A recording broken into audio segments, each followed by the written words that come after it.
Salut tout le monde, c'est Lucky. Journal de bord du projet Droid, on est le 6 février 2021. Ça y est, le moment est venu. Vous vous souvenez de tout ce qu'on a codé jusque maintenant sur ROS et tout ce qu'on a développé pour l'actionneur? Et ben maintenant, c'est le moment de brancher tout ça ensemble.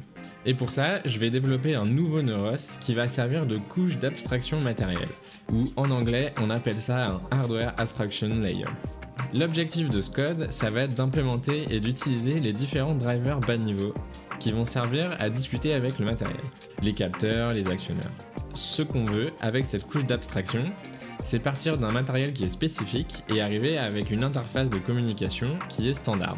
Et notamment qui discute avec des messages et des unités de mesure qui sont standards. Et généralement, on va utiliser des unités scientifiques internationales, des radians, des newtons, des mètres, des secondes, etc.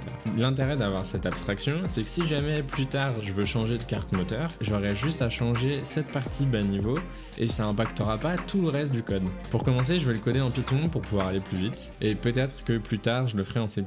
Alors pour commencer, je vais créer une couche d'abstraction pour le moteur. Pour l'instant, j'ai un driver qui est très spécifique à la carte TinyMover et donc moi je vais me créer une interface dans le code qui va être plus générique. Et donc pour faire ça, j'ai créé une classe motor. Donc ça va être un objet dans mon code qui va représenter un moteur. Il aura besoin de quelques paramètres qui vont dépendre du moteur. Son kV, donc sa constante de vélocité, qui va convertir en kT à l'intérieur, et son identifiant sur le bus par exemple. Et ensuite, le moteur il va simplement initialiser son driver, activer le moteur et c'est parti. Et ensuite, c'est tout simple, j'ai juste deux fonctions qui me permettent de convertir les unités du moteur vers des unités plus scientifiques. Le deuxième type d'objet que je vais créer dans ma halle, c'est la transmission.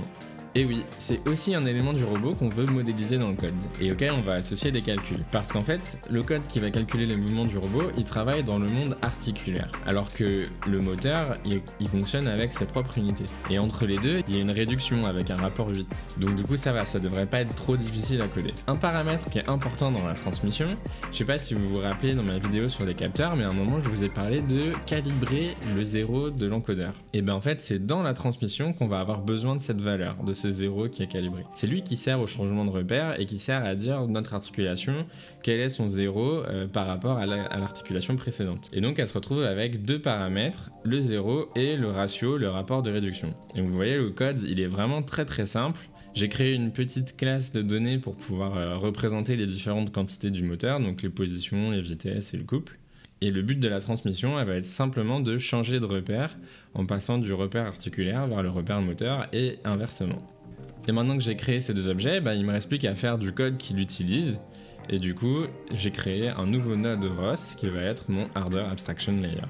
Et donc, comme vous voyez, pour l'instant, il travaille avec un seul moteur. Je lui crée le moteur en lui donnant les paramètres de mon moteur, donc il a 240 de kV. Et pareil, je crée la transmission en utilisant le rapport de réduction qui est 8 et le 0. Ce que j'ai fait pour l'instant, c'est que le 0 c'est la position du moteur au moment où il démarre. Et ensuite j'ai mes fonctions pour traiter le couple et les positions du moteur et tout ça c'est traité dans une routine qui est appelée périodiquement. Pour l'instant je l'appelle à 100 Hz, donc une fois toutes les 10 millisecondes. Et donc vers l'extérieur, le node il va publier les positions des moteurs sur les joint states et il va recevoir les consignes de couple sur le topic joint effort command. C'est pas super évident en lisant le code de comprendre ce qui se passe, donc je vous ai fait des schémas pour récapituler ça. Ma halle, le nœud ROS, c'est ce gros rectangle orange. Et donc vous voyez qu'à l'intérieur, il y a la transmission avec ses paramètres, son rapport de réduction et son 0, et le moteur avec son kV et sa résolution. Et le moteur, à l'intérieur, il contient le driver de TinyMover qui, lui, parle avec le buscan. Et la transmission du moteur, ils vont s'échanger des données. Et ensuite, ce node, pour discuter avec le reste du système, il va discuter avec des topics ROS. Et du coup, il reçoit les commandes de couple, donc d'effort. Dans l'autre sens, il renvoie l'état des actionneurs. Il renvoie l'état des articulations, donc c'est leur position. Donc si vous voulez, vous n'êtes pas obligé de comprendre ça, mais je vous montre. Ce qui est important, c'est de comprendre cette histoire de changement de repère et on peut le visualiser comme un flux de données en fait. Donc si je regarde par exemple les consignes de couple qui vont arriver dans le node, prenons une consigne de 8 Nm. Comme on a une transmission avec un rapport de 8, et au niveau du moteur, ça va représenter que 1 Nm. Donc vous voyez qu'on divise juste par 8. Et ensuite, on doit arriver au courant du moteur. Et pour ça, on passe par la constante de couple. Et donc, ça correspond à une consigne de courant de 25 A.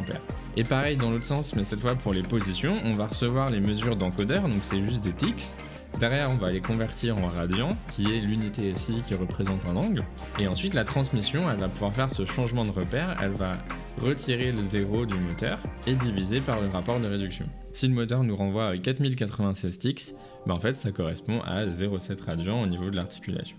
Si vous comprenez ça, vous pouvez faire énormément de choses déjà en robotique. Bon, et quand je raconte ça, ça a l'air tout facile, mais il y a quand même un truc où j'ai perdu beaucoup de temps. Pour pouvoir utiliser le package Python TinyMover dans mon node, j'ai vraiment galéré parce que pour interfacer ça avec ROS, c'était juste l'enfer.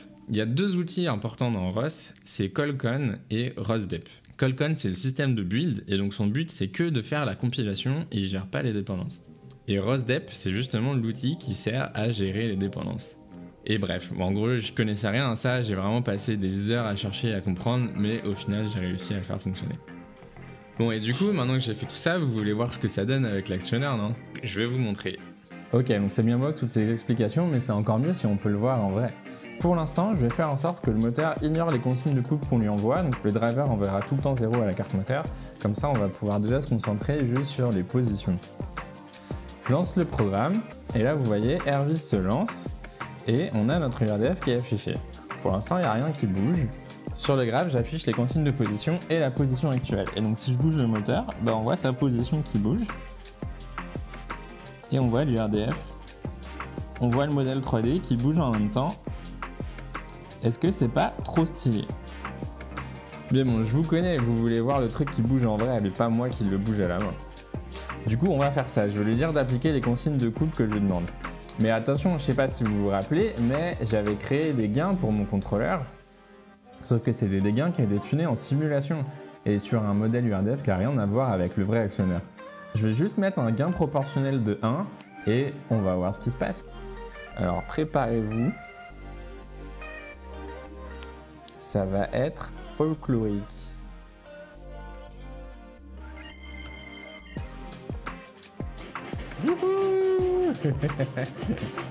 Et voilà, ceci est un PID qui n'est pas du tout tuné. Le robot part complètement en couille. Et tout va bien, c'est normal, il n'y a pas de souci. Et voilà, vous avez vu enfin mon robot bouger. C'est un peu l'accomplissement de tout ce que j'ai fait depuis le début du projet. Toutes les pièces du puzzle s'assemblent. Et c'est que le début. Dans le prochain épisode, je vais faire le réglage des gains pour faire en sorte que ça parte pas en freestyle comme ça. Comme d'habitude, partagez la chaîne à une personne qui s'intéresse à la robotique. On se retrouve très bientôt pour le prochain journal de bord. Transmission terminée.